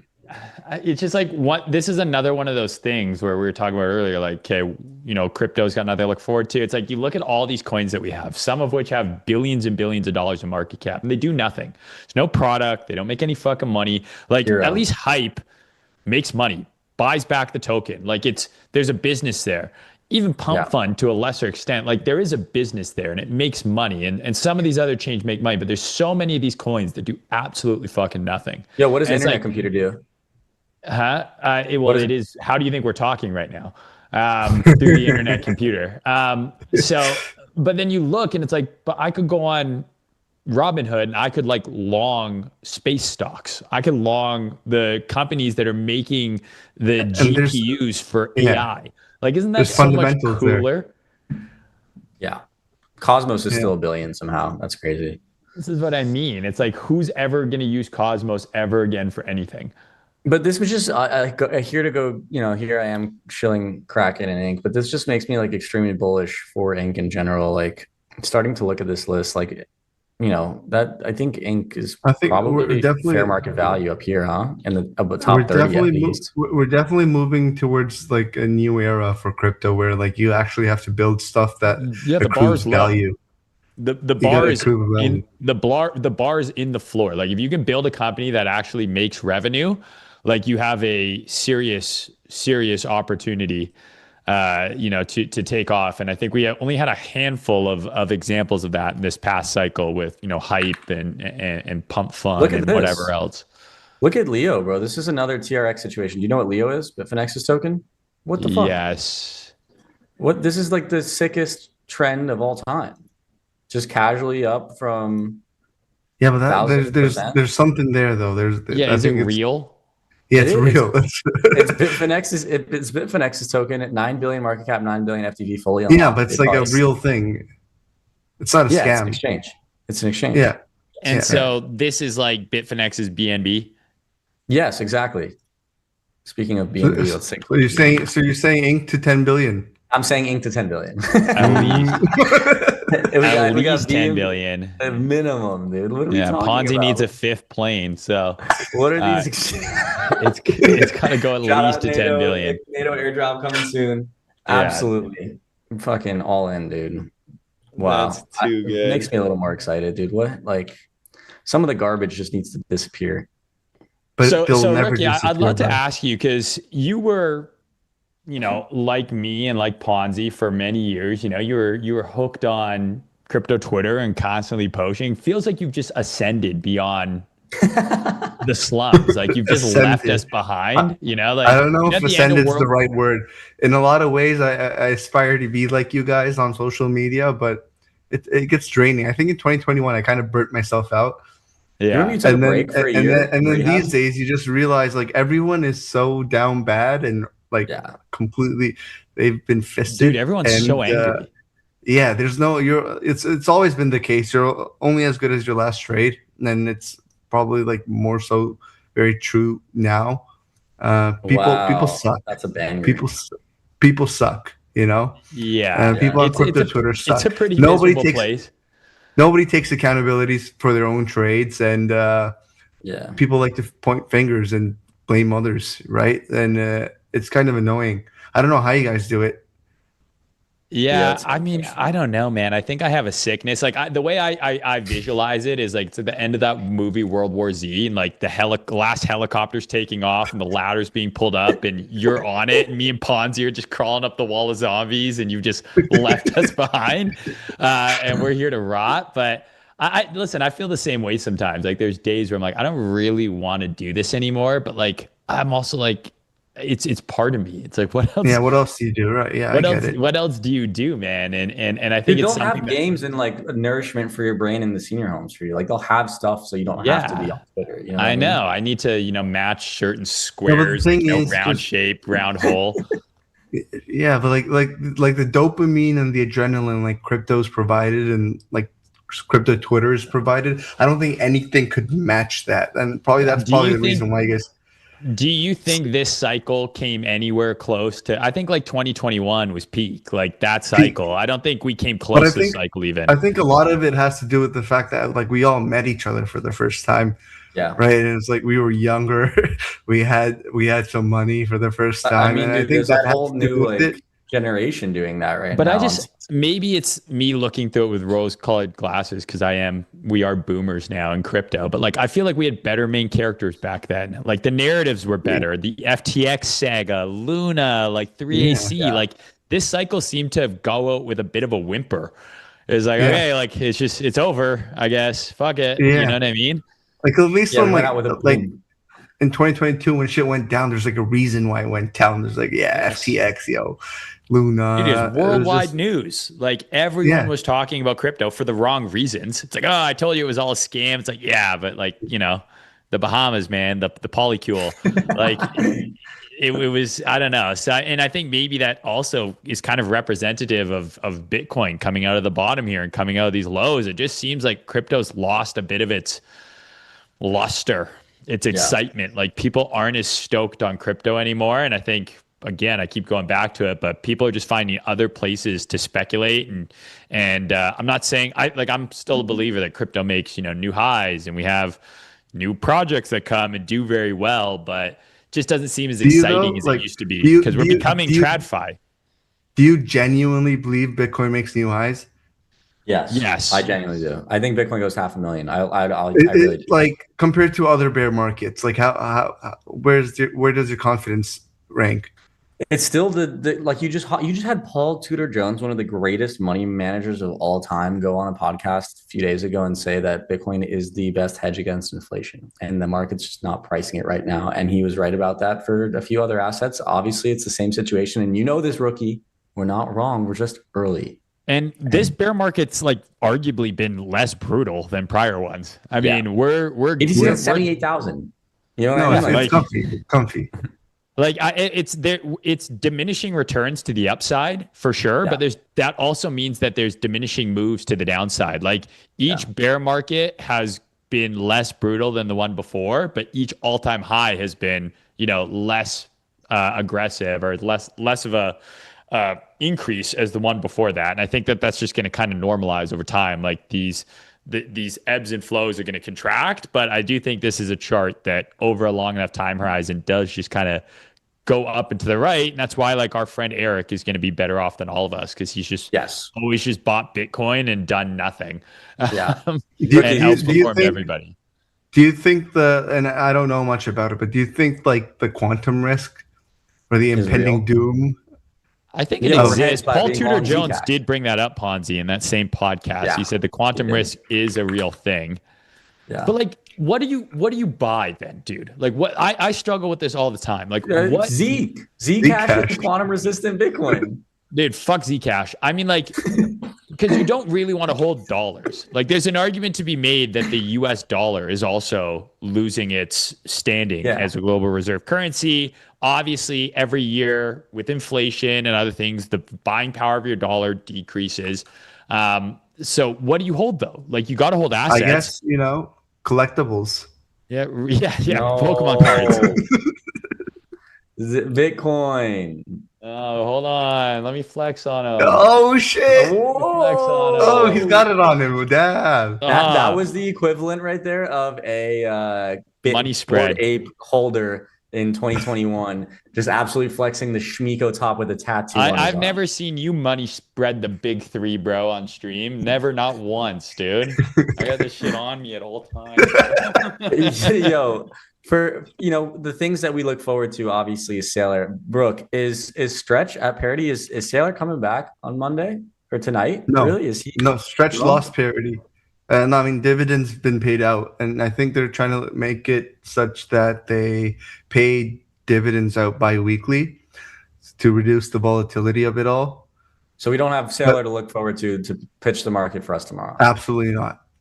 All right. So for those who don't understand what Stretch is and why we're talking about this at the moment, Rookie, can you explain, you're explaining to a 7-year-old who doesn't know? I'm not the best. You just that shit goes to 100. You can raise some money. Exactly. You raise some money, and then so I think at the 15th of every month or something, there's a cutoff date, and a snapshot happens, and then when that thing's at 100, he can raise some capital and then deploy it right back into Bitcoin, and everyone's happy. So he won't for the rest of the month, you're saying? Pretty much until probably 5 to 10 days before the next cutoff date. That's not good for the price of the Bitcoin, because I rely so that's why they're trying to make it bi-weekly, I believe. So, it's a bit evened out throughout the month. But so is there a trade with that being said, what happened last month, I feel is people front ran that, because now it's very predictable, right? You can kind of just if you've got money, you bid the week leading up to it and then dump into Sailor's passive bid. Wait, so can we just actually draw out? So you're saying the 15th of every single month, Sailor has stopped bidding. So the last time he stopped bidding, I think it was 15th. He stopped on Friday. Right, Friday was the last day. Yeah, that was 15th. And then the 15th of March, and this has been the case for the last 2 months. There's no way there. Where's the 15th? Can you mark the 15th of each month? Yeah, that's what I'm doing. You don't see my chart? There's blue lines. This has been the 15th of every month. Oh, my bad. Yeah. Okay. Yeah. So you're telling me we actually got away with a little pump without him. So then he starts bidding again when? On the No, first so- of every month? So there's, but the thing is, like, he also raises money with MicroStrategy, right? Selling shares of MSCR. So if the stock market's cooking, MSCR goes up.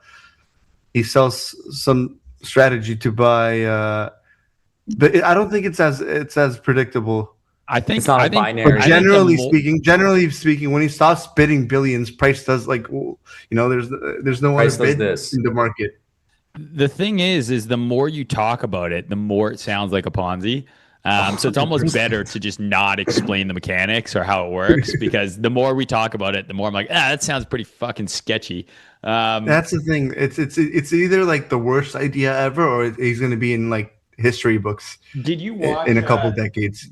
CoffeeZilla with that guy Yes. who works with strategy or whatever? He's like their chief risk officer.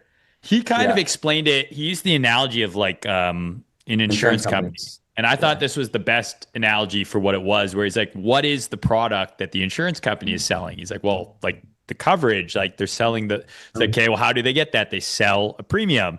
And it's like, and how do they generate that yield? It's like, well, they generate that yield off the money that they collect from the premiums. And it kind of made sense, where it's like, yeah, they're just collecting money for something that hopefully they never have to pay out ever, because more people are going to pay in than they ever have to pay out. And basically what they've done here is created a thing where as long as Bitcoin goes up, I want to say the number he gave was 35% annualized over the next decade. They'll never miss the dividend, and it will always be able to pay. And it's like, okay, I mean, I guess that was the most, like, I don't know, simplest, plainest explanation I've heard of the mechanism. That was like, yeah, this kind of makes sense. Like, there is no product. The product is the yield. The yield is, kind of made up, but it is this idea that they're killing the Bitcoin. oh no, they saw that rookie long Zcash and they just said, let's nuke it. What the fuck? They're actually melting it. What was there a headline or something? What's the headline? I don't know. What the headline, shit. boys? Wow, it's down Is there a headline? $1,000. It's down $500 from 2 minutes ago. What is happening? Surely there's a headline, right? Oh wow, I'm getting alerts galore. TJR bought a Bugatti. Is that the headline? Yeah. Any headline? I don't see No, I'm anything. not seeing a headline. I don't see Wow, anything. that's Just poured. gross, Market dude. just poured. So this means it's going to be reverse. This is probably a long. I dare you. I'm already long from 78,000, so you Not dared the enough. wrong person. I It regret actually long looks Zcash. fucking horrible, dude. What in the world is happening? Look at this candle. We're at 76. What in the world is happening? Imagine So this you turns see what's into a happening 10-10. right now, chat. This is the machinations of someone who is massively over levered, like at all times. Yes. Like, it's so funny to see. We're down like 1.5%. Dude, This is the not beginning of orderly. this is the beginning of the black swan, dude. You didn't get the memo. This is hantavirus. This is This not is- orderly this is- selling. This is pre 10-10 happening right in front of our Yeah, eyes. we're Ponzi. 10-10 You're live fucked. here. Honestly, I don't think it should go much lower if this is going to be the low here. Like, this is probably as low as you want to see it go, 76. Probably a crazy spot to add on Zeke. With what money? I have no more margin. Fuck. Oh no, it's falling black below your trend line, bro. No, That's it's not just good. a retest. It's a retest. Relax, dude. On what Roll it time Make frame it is thicker. the Make it retest? thicker. You got to zoom in to find make the it retest. thicker. That's the rookie special. You have to. If you make it thicker, it's a perfect retest. Yeah, sometimes if you also just adjust it to like a lower high, it's like, oh, it looks fine now. What are these candles? Dude, I don't know, insane. man. I think this is like, if this is the low forming on Bitcoin, we should get back above 77,500, and then you're probably good. Like, if this There is has just like to a have been some fake out to headline. start the It's- week, that's your setup right there, I think. Did Trump say anything? Dude, I'm so long Zeke that my entry is my liquidation. What could possibly go wrong? I wish I was kidding, dog. Guys, any thoughts on the new Drake album and him saying free Samuel Bankman-Fried in it? That was not on my bingo card. Yeah, We're I don't think mainstream now, bro. we've been mainstream, bro. Yeah, but I think Sam should stay in jail. I don't know. It's just my two Dude, this cents. volatility is very interesting. Surely there's a headline. Surely this is a Do you front think running Sam should stay in jail? I agree. I don't think this is that bad of a move here, bro. Okay, but is oil ripping? Like, what's happening? Nothing's happening, dude. Dude, grow up. Stocks, like equities pulled back a little bit, but they're already getting a little bit of a bounce. This is so annoying. Like, what How are we much doing? did you just round trip on It's Zcash? Sunday. Bro? Huh? How much did you just round trip on Zcash? Be honest. Not much, man. Why are you pocket watching? Bro, it's his I'm middle round-tripping name. my It's his hype. middle name. The P in It's Ponzi his is for favorite, pocket it's his watching. favorite thing to do. He's like, hey, how you been, dude? Exactly how much money's in your bank account right now. Explain to me your monthly burn and where you keep all your money. This vol is nuts. I don't know, man. I think this low gives you a pretty good long setup if it rallies. Like this is a beautiful fucking long trigger here if It it looks rallies. nice. It looks nice if it bounces. The keyword is if, huh? When? Sorry, when? Let's manifest. Let's speak positively here. Brooke, did you long there or what? No. Oh Some of my us are God, professional. bro. We're trying to do a show here, and you're just like on your fourth monitor. being like, Yeah, "Go, we're look." trying to show out. That's a trading show. It's a trading show. Chat, do you guys want to see trading or what? What are we talking about here? Okay, post your position then. You have my position. Oh Yeah. shit. Like equities. I don't know, bro. Like, is that it? I'm not gonna lie, it's a little spooky. It's a really shitty level to lose. But What? nothing's happened yet. Like the weekly candle's about to close in 15 minutes. That should be the low, is my point. Yeah. You think so? It should be. I mean, I talked to the devs. If you look at the weekly chart on Bitcoin, again, this is another one of those super like easy setups. Is we just took out last week's low, right? So if we reclaim last week's low, the target then becomes last week's high, and there's your entire setup for the entire week there. But who's So going to buy reclaim now that 78, Sailor's done? 170, you target 83. Who's going to buy now that Sailor's done, though? Ponzi's buying with all of his might Let's go, as we Literally. speak right now. Yeah, I'm maxed out right now. I'm literally stretched. You just have to send me Venmos or Zelle. I'll take Zelle. And I can buy up to 50x the amount of Bitcoin you send me. Now, there are some of these charts kind of had like blow-offy type moves to end the week. So that is something to watch as well. Like if you look at like Micron, you wonder, it's like, too. are some of these parabolas maybe having, it's time for a bit of a correction? Yeah, I think a correction's possible, but then I also sit back and I'm just like, the memory shortage is obviously real, and then now like you're seeing robotics come across your timeline a bit more this week. Like people are starting to talk about robots as like the next phase in this AI super cycle, and robots also need memory, so it's like. What are your thoughts on Trump going to China with every tech CEO in America, basically to meet with Xi? Like, do you think it's a move to try and onshore chip production out of Taiwan? So China, that's like the conspiracy theorist take. It's like he's onshoring chip production, and then he's gonna say, "Okay, go for it, take Taiwan. We don't care."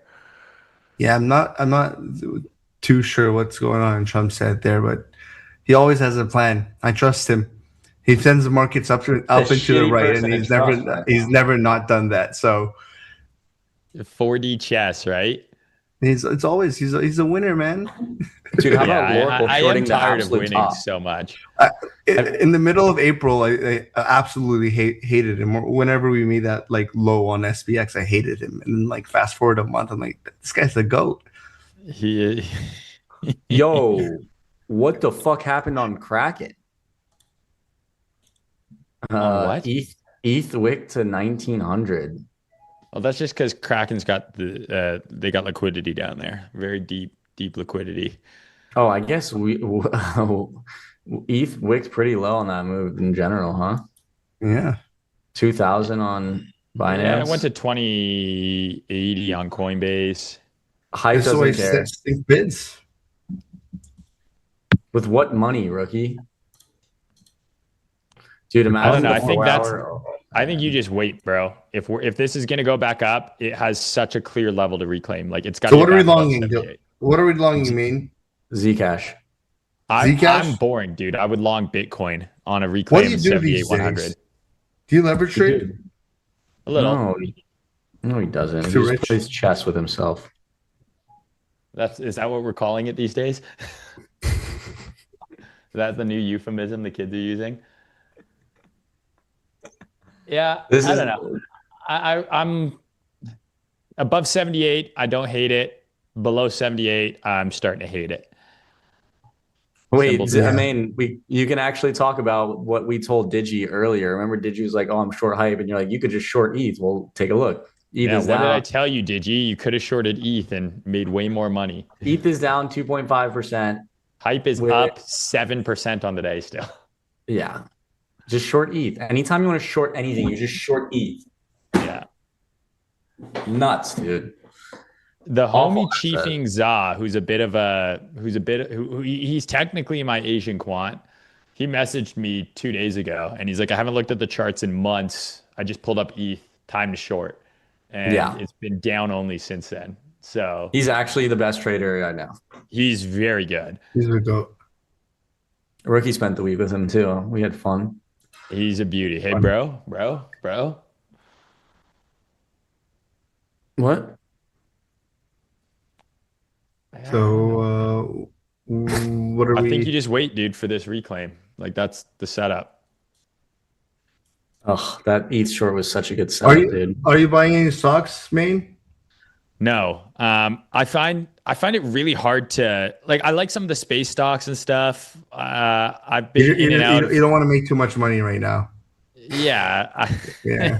I just like I look at the stock market and I don't understand what's going on.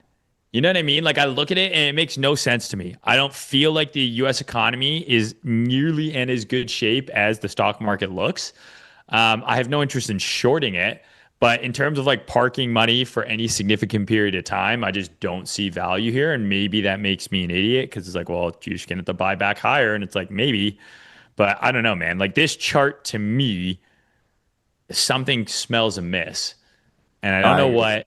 And the last time it was like this, I was 18 and I was too busy playing Halo to do anything about it. I just feel like something's brewing, dude. I don't know. Yeah, I I'm can with see it, dude. It's a weird spot to allocate risk, as PTJ said in that clip of that podcast. The 10 Dude, year my returns on that brother is spot. like up like a gross amount of money for him in his equivalent of a 401k here in Canada. And he's just been like watching this guy on YouTube and he's like, everything this guy says to buy, I just buy and it just goes up. And I'm like, oh, dude, you're up like crazy money. Like you should take some off the table. He's like, yeah, but it's just going to keep going up. Like they You know need the what's tip. worse, Mayne? You and I told our retail boy down I know. Clovis. Let's not talk about that. Dude, you know what we the pros look like such idiots because he is up millions on Nvidia and Tesla. And we the whole last fall, Mayne and I are like spending time with him, like, dude, you got to sell your Nvidia. You're up millions. Like, just it's not gonna go up. It's gonna go down in the first quarter of 2026, the second quarter, and then sure enough, dude, he holds it. Thankfully, he held it, or I'd hear the end of it. I just and like, dude, it's just like this is why I hate telling people like when they're like, "What do you think I should do about this?" I'm like, Yeah. I hate telling you because if There's I'm no wrong, you're gonna winning hate me. there. Yeah. Like it's a no-win scenario, and I don't know. Like I feel like something's amiss with stocks, but it's like the Pareto principle. Like the last 20% is the craziest, and I just feel like Correct. we're in a blow-off territory everywhere. But that We are blow-off in the can last go one. on forever. The blow off, in my opinion, is like a 1 to 2 year thing. Obviously, crypto cycles, I talked about this last time. Crypto cycles are like, it's 6 to 8 month blow off phase and like we're compressed cycles. But when you look at like stocks, we're talking like 1 to 3 years of blowing off. And that's what we're in right now. So like we could get a 30% pullback and just absolutely rip on SanDisk. And it can just keep going. And I think that's what's going to happen. You think that was the low? For the Looks evening, like you're it. saying? Yeah, we're back at 77.4 now. I would like if Zcash went straight. If Zcash goes straight to 800, I'll give someone in this chat right now that remembers and comes on next time it's at 800, $50. That's all I got On left. this call. Yeah, that's all I got left. You're unbelievably generous. It's insane. Yeah. Man, how about that giveaway you said you wanted to do for $6 million? Yes. 6 million? Is that the number I gave? That sounds made up. It's way too It's the high. number. That's what you said you wanted to give me. Look at that retest on Zeke, dude. This was it. This is what I'm saying, dude. Like, this is like, It, could dude. end up being a pretty good setup here on Bitcoin too, if it just No, reclaims this consolidation. no. We're talking about quantum resistant Bitcoin, Mayne, not Bitcoin. Quantum resistant Bitcoin. Don't get it Bro, twisted. Look at this you're- single line. Let me ask you retest. this, Ponzi. What makes a quantum resistant? Just out of So, curiosity, because you have ball you know how knowledge. I got a simpler question. Spell quantum. quantum quantum Yeah. resistant Bitcoin, Zcash. If you want to spell quantum, spell Zcash. It's synonymous. You literally What like, makes look at this. Zcash better than Monero? And how come anytime someone does crime, they use Mossad. Monero instead of Zcash? Well, Mossad owns most of Zcash, so they can actually squeeze the price. Have you seen that Mossad. clip? The dude goes, Mossad put Jew in or put chip in mouth. Yeah, it sends Every my time stop loss directly to Palantir. So good. Yeah, Zcash is like the opposite of that. So Zcash actually only goes up. I did the math, ran it by the quants. Said it's good, primed for like higher. It's Mark private my words. Bitcoin. We I 7 mean, that's days a from now. It's like if John Cena were to make a coin, it's Zcash, because you can't see it. Oh, I get it. Yeah. Unbelievable. RIP to the goated wrestlers of the age. Hey, all the good ones have retired now. Well, we're coming on 4 minutes left. Before we go, Rookie, I need you to Yes. give us a few predictions here because we're totally going to hold it to you. And if you're not correct by next Sunday, we're going to absolutely blast you, make clips of it, make it look like you're talking bad about people and like family members and stuff. So with that being said, what is Zcash going to be by next Sunday, high and low? Zcash, can you zoom out a bit on your chart? Yeah. Here you go. Sunday is what, 6 days from now? Yeah. So according to, 6 days like, from now. According So we're talking to about like, right, and I'm gonna mark it so I remember it so that I can make fun Yeah, of you you can or mark it. praise you. What's that? 7 days from now is the 24th. There you go. 375. What? No, That's not what you no. want to hear, is it? So I Higher. think you meant 675, right? Is that what you meant to say? Yeah, 675 looks good. Yeah, all right, cool. 675. Yeah, Rookie 675. XBT's price prediction, ladies and gentlemen, is 675 for Zcash by next Sunday. I'm going That's to leave easy. this here and we'll revisit. Yes, sir. Actually, let's get yours too, man. What do you think it'll be by next Sunday? I think Zcash, so long as it's above 490. We don't do contingencies here. This We is a don't? What binary. is it?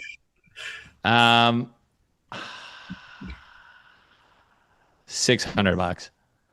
Okay, I'll take it. Very conservative. We need to moon 600 boy a bucks. bit. That's how I do. It's my turn. Um, It's my turn. Okay. You ready for this? I think Look, I we saw got yours Mayne. on your, what was your target? 1,000? Wait. We got Mayne's price prediction. We got Rookie XBT's price prediction. Wait till we see my chart. If we could pull up my chart, please. We're going to go ahead and say that Ponzi Trader's price prediction is going to be in this box right here. That's the 740 price prediction right here. Whoops. Let me delete that. And we're going to go ahead and it's true, actually. Whoever gets this closest is actually the smartest person in this stream. Yeah. Factual. Technically, Sounds about Rookie has right. the most edge because he's between us. How do I have this? No, I don't. It's the other way Yes, you around. do. I have the No. least. You have the most edge in this. You have your pricing above, and Mayne has his pricing below. Correct. And And nothing. so we can say that the median is most likely the case. Stop throwing big words around, man. This is crazy. Okay, and Rookie, is the bottom in on Bitcoin, yes or no? What was, yes, 59K? For the Yes. week? No, we're talking about for the week, bro. No, we're not. Definitely. And then what is your all-time high price prediction for the next cycle?